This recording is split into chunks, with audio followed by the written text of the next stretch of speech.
amp2tv.square. Content, information, and opinions expressed during the related show are those of the show personalities and guest alone, and not those of Vic Canellis Media Group, its parent, affiliates, or stations. VCMG Live is not responsible for any content, information, or opinions expressed. User bears full responsibility for their reliance on such content, information, or opinions.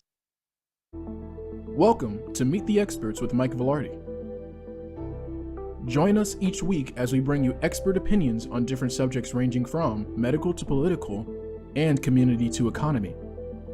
We answer all of your questions live. Have a question? Call into the show at 888-994-4995, Studio A. And now to Mike.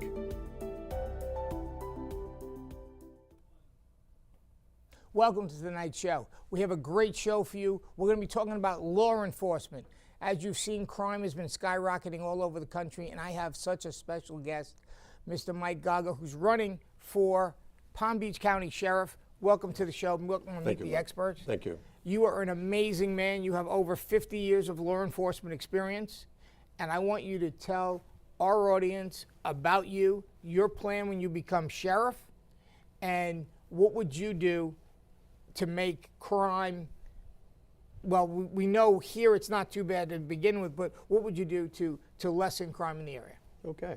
Well, to start out with, I was raised on a dairy farm on the Illinois-Wisconsin state line. Okay. I was used to getting up at 4 o'clock in the morning when I was in the second grade, worked till I go to school, and then worked when I got home till about 8 o'clock. And it was a good life. It gave me a work ethic, and I thank my father for that.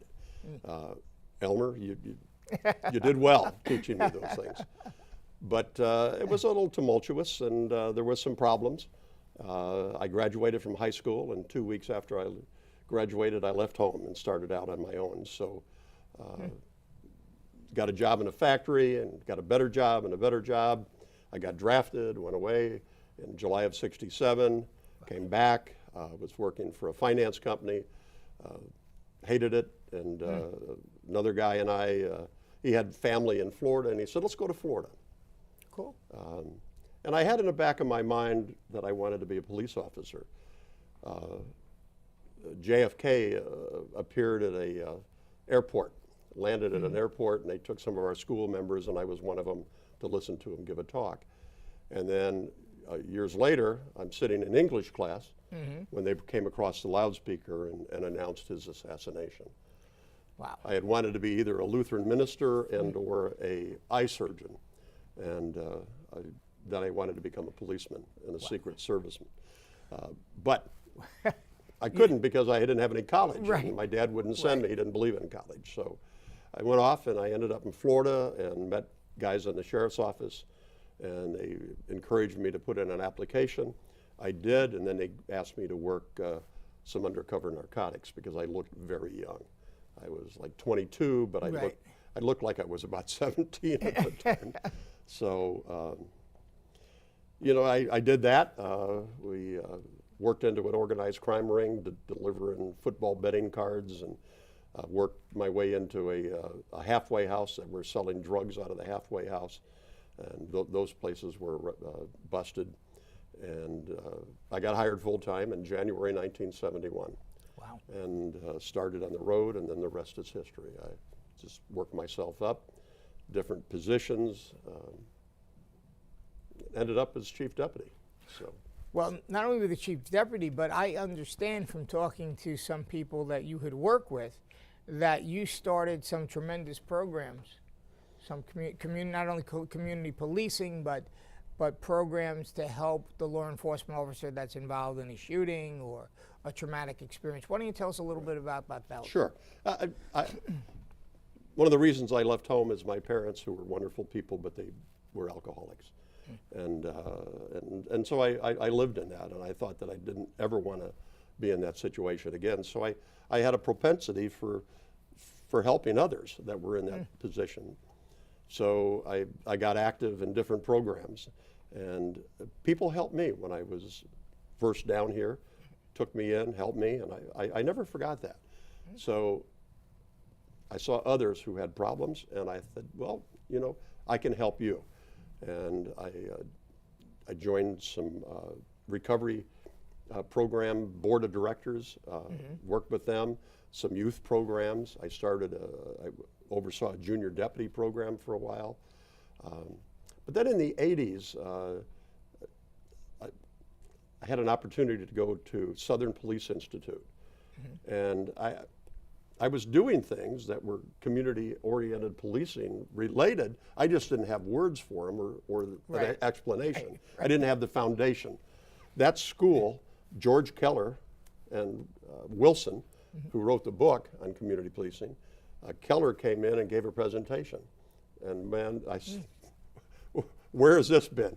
You know, so I came back and I went to Sheriff Willie at the time and said, there was problems in some housing projects. And I said, you know what, Sheriff, give me a chance. I think I can make a difference. So he gave me carte blanche and we went into the first housing project, started community policing and cleaned that one up. It was, at the time, thought to be the leading crack cocaine distribution spot in Palm Beach County. Wow. Turned that around. Got rid of the drug dealers who were using the kids to sell drugs and you know, abusing young girls, 13, 14-year-old girls. So got rid of all those guys and brought in after school programs, brought in athletic programs, you know, just did those kind of things. And then we went from that place and we continued to build in other neighborhoods and we ended up with 27 neighborhoods with community policing in it. Wow. We started a PAL boxing program. One of my deputies was a boxing enthusiast. He says, Mike, can I start this program? And I said, absolutely. Right, that's great. So we hung a boxing bag off a tree limb. And then we went from a tree limb to a little warehouse, and then it just grew and grew and grew. So 27 neighborhoods. And I've always had some sensitivity to the mental health issues as well. So I went back to school and I obtained a master's in social work. And that, again, I did a lot of reading before that, but that gave me the foundation to step away from. So I served on a bunch of community boards like Families First of Palm Beach County that works with early childhood and you know, mothers who need a lot of support. And we started building partnerships. We built partnerships with the county. We built road and bridges. We code enforcement. We went into those neighborhoods. Another program I'm very proud of, it was the graffiti unit. I noticed we had graffiti everywhere, gang graffiti. And I learned a long time ago, if you get graffiti, cover it up right away. Right. You know, and they'll come back the next day, put it up again. Well, we'll cover it up again. Right. Well, about the third time, I have somebody sitting there watching them. Exactly. And so when we arrest them, then guess what? Right. You got to Your community service is going to be covering up graffiti. So, you know, so we ended up with 2 deputies, and they would pick up inmates every day, Monday through Friday, and we would clean up. On the weekends, I had, when I was a captain of the South County area, before there was 3 districts, there was only 1 from Lantana to Broward. I would go in on a Saturday, pick up inmates as a captain, and bring them out. They were weekenders, and they needed community service, and I would take them out, and we'd do cleanups in some of the neighborhoods. Nice. So, you know, it was kind of interesting. There would be, on the border of our 2 districts, the south side would be all clean, and then the north side would. So, but, you know, it was a little challenge. Right. But those are the things I believed in. Well, it sounds like you've accomplished a lot. Now, how long were you with the Palm Beach County Sheriff's Office? Well, I did 33 years to the day. My Okay. initial start date, January 29th, 1971. I retired January 29th, 2004 with 33 years to the day. 3 days later, because of all the work I did in housing, I went to Palm Beach County Housing, offered me a position, so I worked with them. We got to go to a hard break. Okay. When we come back, you're going to tell us about that. Okay. We'll be back in just a minute. This message was brought to you by Warburg Equities and the Cricken Law Trust. Hi, I'm Adam, an associate with the Cricken Law Trust.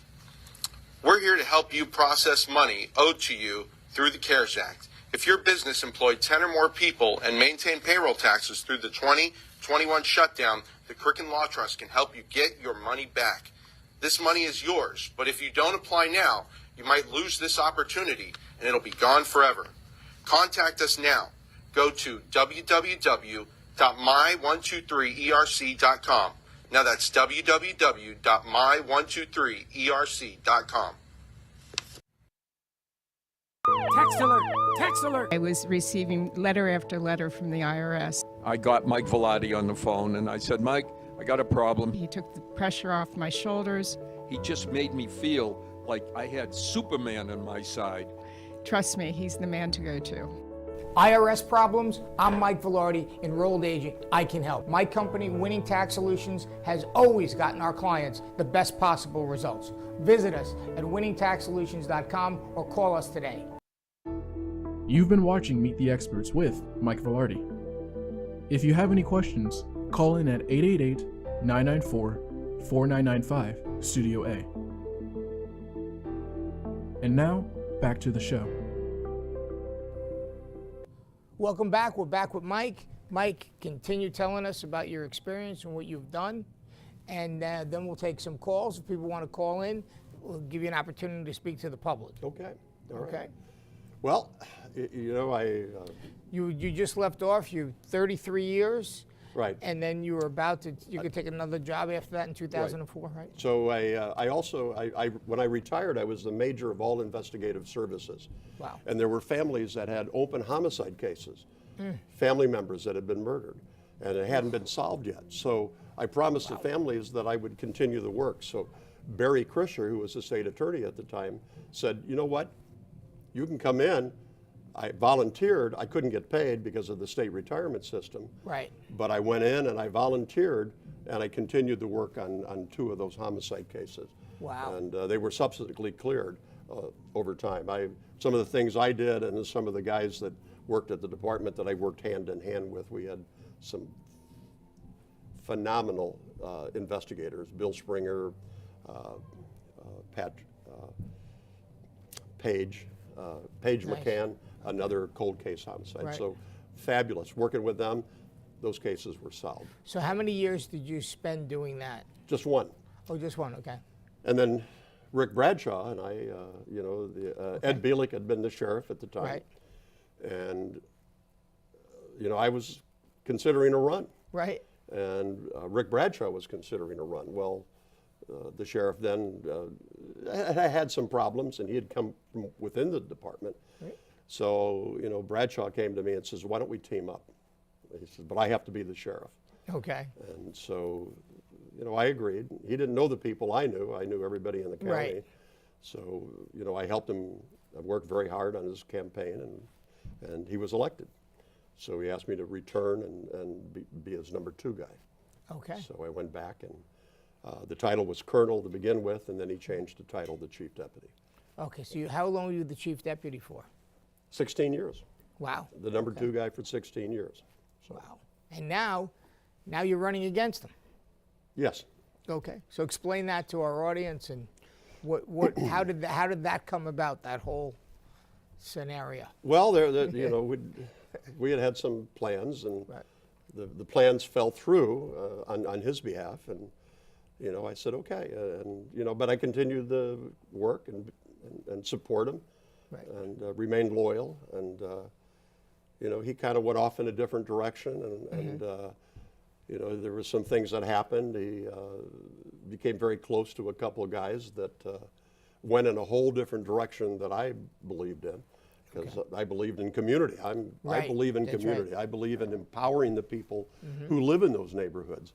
Makes You know, sense. giving kids a chance, because if Right. kids have nothing but role models as drug dealers, I mean, what Right. chance does that kid have? You got to get rid of them, and you got to put in positive role models, and work with their parent or parents. You know, Right. and the sad thing is, there's a lot of them have only a parent. Yeah. So That is sad. you know, they're looking to someone to attach themselves with. Right. I learned that in my Master's of Social Work degree, that kids who make it generally attach themselves to a positive mentor. Right. Whether it's a teacher, whether it's a coach, whether it's a policeman, That's or true. outside family member. That's what they need. And those kids blossom. And that's what we need to get back to. And I agree. Community programs, SWAT teams are important. Right. They're critical. You need to have a great SWAT team. But the SWAT team shouldn't be running the entire agency. Right. It's a unit that's important. Right. Community policing is a unit. You should have that philosophy throughout, but not all the cops believe in it. There's a lot of traditional policing where they just hook them and book them, nail them, jail them. Right. One of the things I learned, that when you arrest somebody, take some time with them, make a friend. Right. Yeah. 90% of the people I arrest were my friends afterwards. And, Right. And I still see them today, and they called me right up till I left to give me information on major cases. Right. But that's Rapport is what you need everything. to do. Yeah, you need take rapport. I time and agree. give people an opportunity to grow and have a chance. Now, how could people get in touch with you? How could people support you? My understanding from talking to some of the deputies is you have a very positive, I would say that you have the majority of the support. Well, Without naming names or anything like that. right. Well, I think time will tell. Right. I am being contacted by a lot of people that are inside that are very unhappy Right. with the actions of some of the people that the sheriff has become close to. Yeah. That's up to them. I mean, Right. that's the sheriff's mistake if Right. if he Right, allows right, that to happen. I believe in holding people accountable. I mean, when I was a captain, I read all the reports. I didn't read every little report that came through, but Right.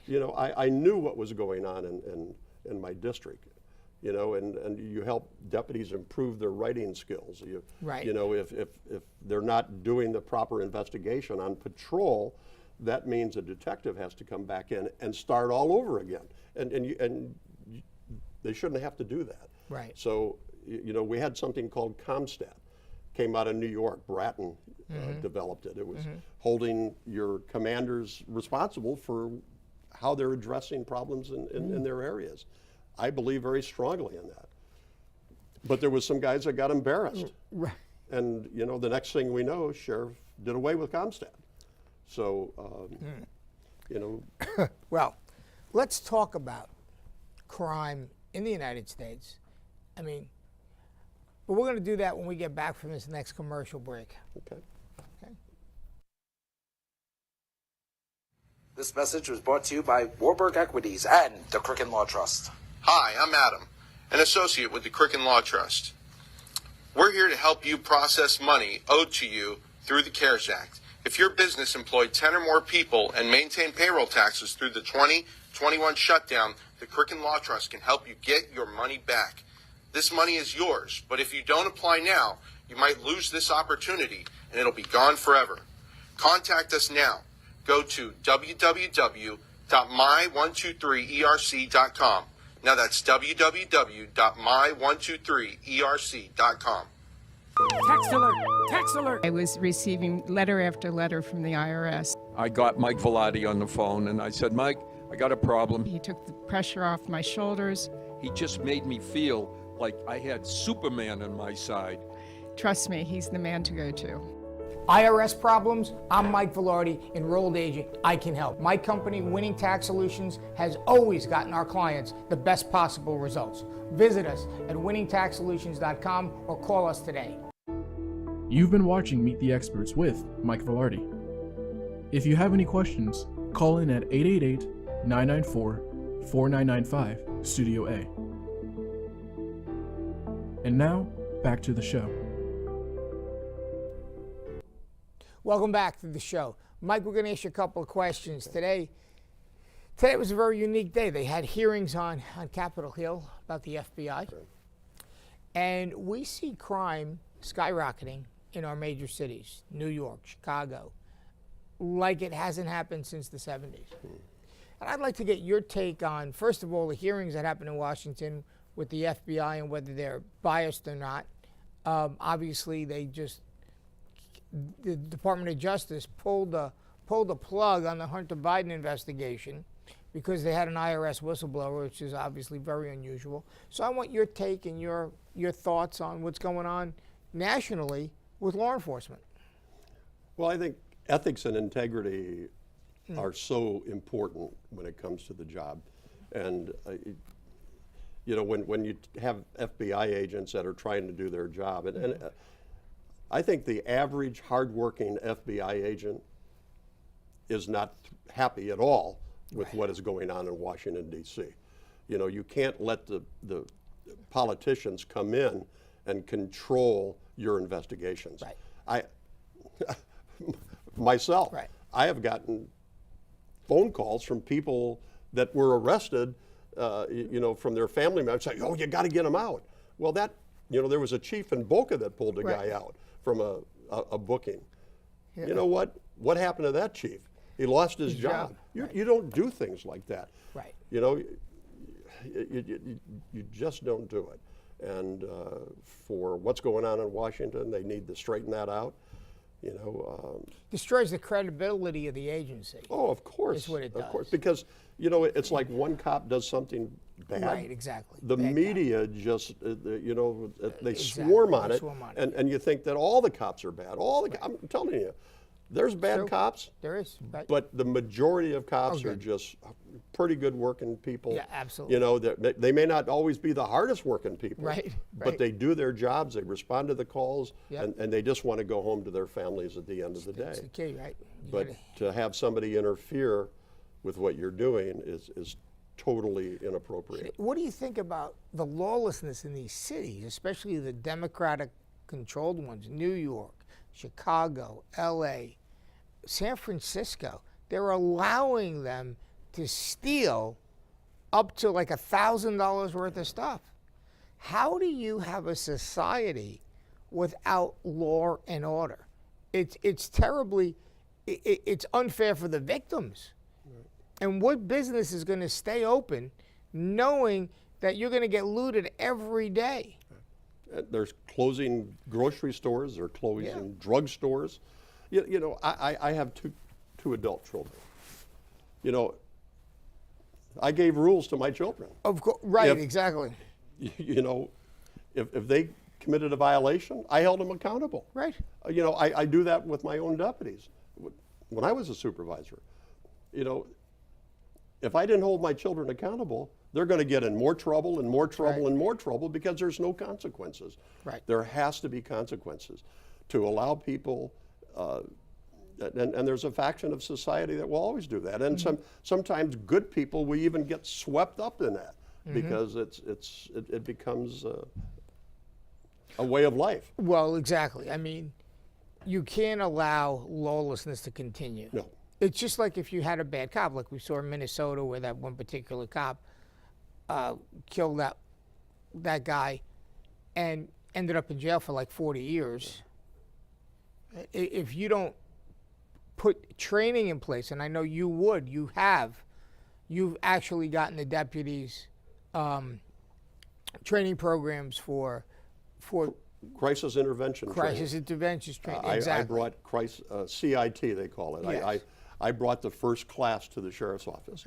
And that's a 40-hour block of training. So, we're required to do all kinds of training every year. Yes, so absolutely. when you start running short of manpower.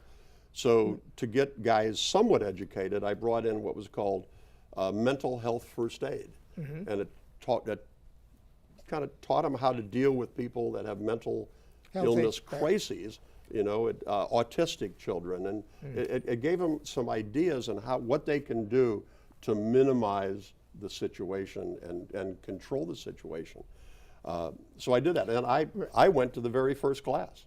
I sat through the very first class. You know what? It's sometimes it's needed. I was a 9/11 responder.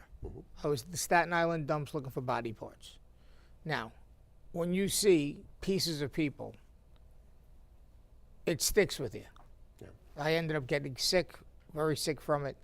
But you need it affects you. It affects you mentally. That kind of trauma is not normal trauma. Right.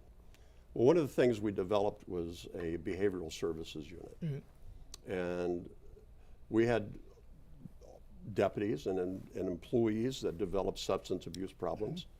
And we were going to them quietly, getting them in the treatment, getting them the help they needed, and we were told to stop.